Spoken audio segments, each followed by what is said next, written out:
Well, I think it's safe to say that anytime you have an attack at a media company, police are going to look into, no matter the environment, no matter any sort of rhetoric that may be coming from anybody, police are going to look at, is this somebody that wanted to make a statement?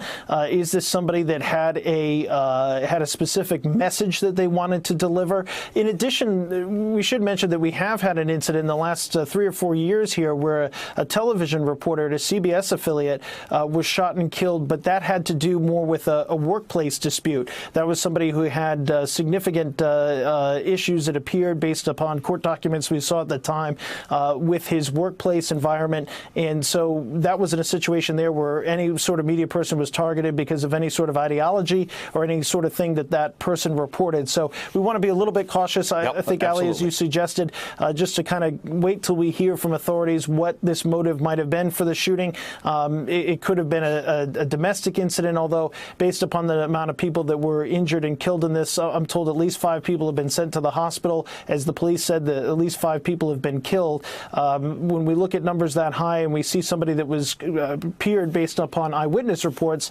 just kind of firing with that shotgun, it's something that seems to believe that this was kind of a bigger shooting. Well, you and I. Hello, YouTubers. If you're watching this, it means you've checked out our channel, so thank you. Now do me a favor, subscribe by clicking on that button down there. Click on any of the videos to watch the latest interviews and highlights from MTP Daily and MSNBC. You can get more Beat the Press content every morning in the First Read newsletter. If you're tired of content that you don't know anything about where it came from, you don't have to have that problem with us. NBC News, MSNBC, MTP, and the Meet the Press mindset right here for you on YouTube. Subscribe now.